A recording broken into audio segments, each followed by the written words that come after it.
Praise the Lord. जय मसीह की। प्रभु यीशु मसीह के नाम से मैं आप सभी को स्वागत करता हूं और आज एक नई वीडियो के साथ मैं आप लोगों के मध्यम में हूं और मैं आप सभी से निवेदन करूंगा कि आप लोग हर एक जन इस वीडियो को जो देख रहे हो अंतिम तक ज़रूर देखें और यदि अच्छा लगे तो लाइक और दूसरों तक शेयर कीजिए। और मैं आज का जो टॉपिक बनाया हूँ, क्या मसीही को पवित्र आत्मा को बार बार स्वागत करना चाहिए।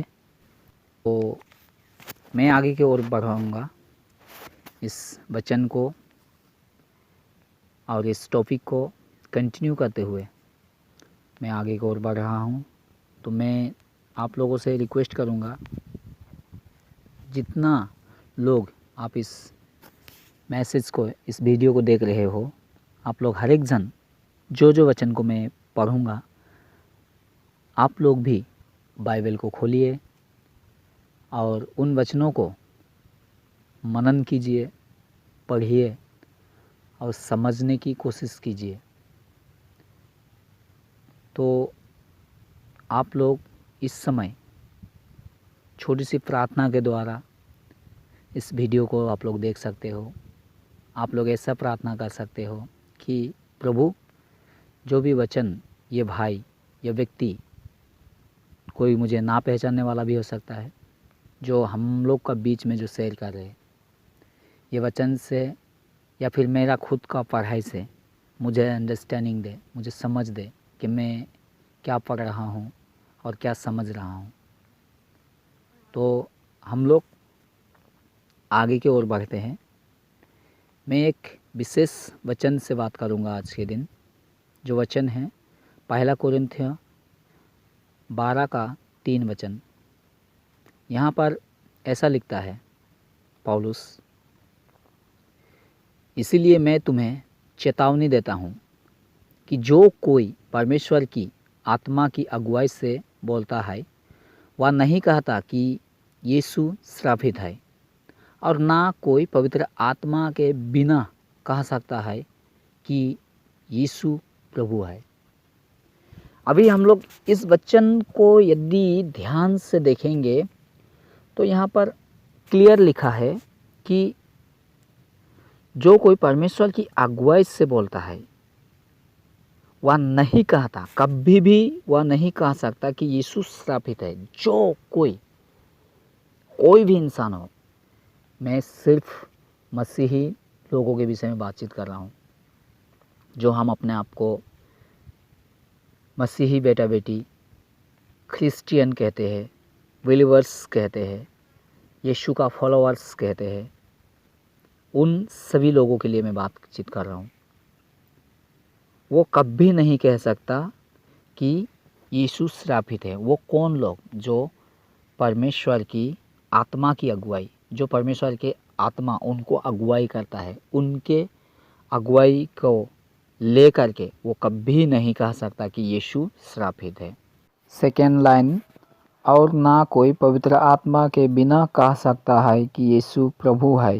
मतलब हम लोग यदि आज प्रभु को ग्रहण कर रहे हैं, प्रभु को स्वीकार कर रहे हैं, ये नीचे का जो वचन, नीचे का जो पाठ है, इस पाठ से हम लोग थोड़ा गहरा रीति से स्टडी करेंगे, गहरा रीति से इसको मनन करेंगे, थोड़ा चिंता करेंगे कि यहाँ पर बोल रहा है बिना पवित्र आत्मा के कोई यीशु को प्रभु करके अंगीकार नहीं कर सकता, स्वीकार नहीं कर सकता। कहने का मतलब क्या है, प्रभु को अगर हम लोग ग्रहण करना होता है तो फर्स्ट टाइम उसका अंदर पवित्र आत्मा बसेगा, एंटर करेगा, तभी वो जो है पवित्र आत्मा के अगुवाई में हो करके यीशु को प्रभु करके ग्रहण करता है। क्या मैं सही हूँ? तो आप लोग आमीन कमेंट कीजिए, प्रेज द लॉर्ड कमेंट कीजिए, हालेलुया कमेंट कीजिए यदि मैं सही में हूँ। क्या ये क्लियर नहीं कह रहा पौलुस? मैं एक बात बोलूँगा, आप में से कोई भी हो सकता है, किसी के पास सुसमाचार पहुंचा यीशु का सुसमाचार जो उस एक अन्य जाति के पास पहुंचा, आप लोगों के माध्यम से उनको ये पता चला कि यीशु उनके लिए 2021 साल पहले अब क्रूस पर अपना बलिदान किया, जो निष्कलंक और जो पवित्र था, एक भी ऐसा पाप उसमें नहीं था।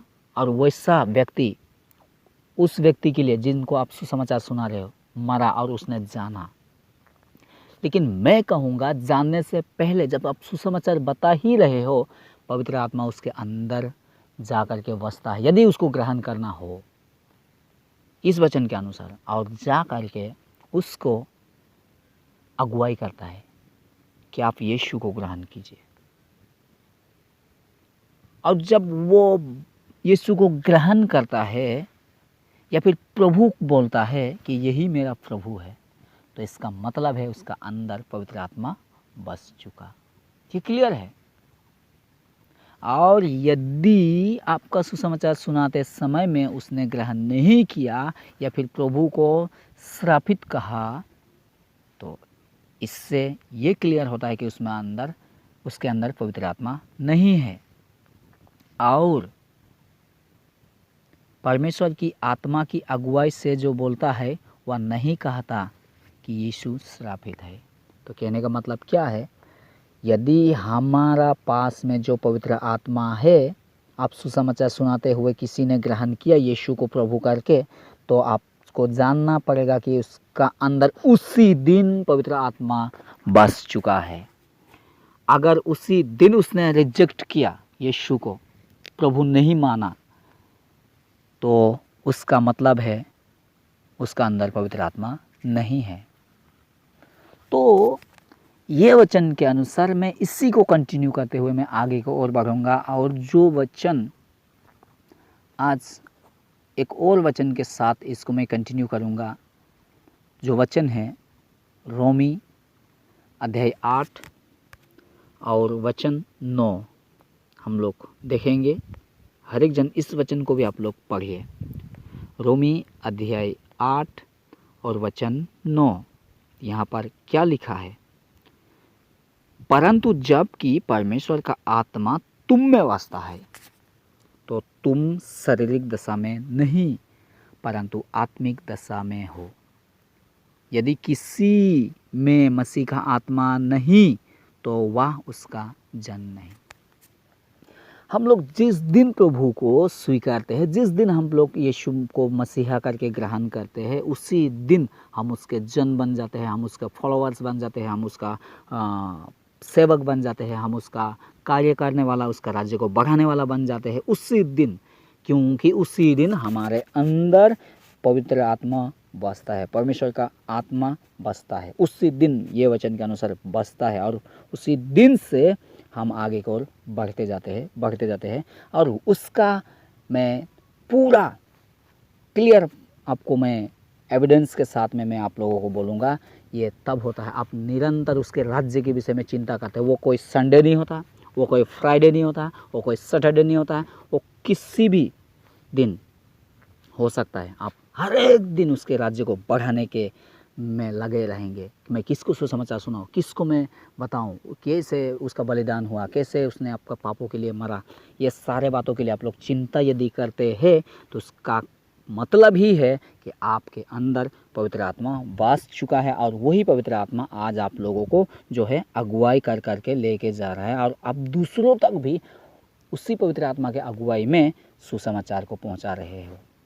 तो आप जो है वैसा काम करते समय में आपको ध्यान देना पड़ेगा कि आप अभी आत्मिक हो, शारीरिक दशा में नहीं हो। क्योंकि आपको सुसमाचार सुनाते समय में यदि कोई किसी ने आपको मारने की भी कोशिश कर रहे हो, और आपको उस समय ये भी सोच नहीं आएगा कि मैं जो कर रहा हूँ क्या मुझे चोट पहुँच सकती है, क्या मुझे तकलीफ़ पहुँच सकती है, क्या मुझे बेइज्जती हो सकते हैं, क्या मुझे कई महासभा में खड़ा किया जा सकता है, क्या मुझे कोई जेल में घुसा सकता है। ऐसा कोई भी शारीरिक जो बात है उसको आपको चिंता में नहीं आएगा, क्योंकि आप उस समय आत्मिक दशा में होते हो। इस वचन के अनुसार, क्योंकि बोला परंतु जबकि परमेश्वर का आत्मा तुम में वसता है तो तुम शारीरिक दशा में नहीं परंतु आत्मिक दशा में हो। यदि किसी में मसीह का आत्मा नहीं तो वह उसका जन नहीं। जिसमें मसीह का आत्मा नहीं होगा वह उसका जन नहीं होगा। तो आम लोग जो है कैसे पवित्र आत्मा को स्वागत करते हैं। यदि आप आज के दिन भी स्वागत कर रहे हो, इसका मतलब क्या है?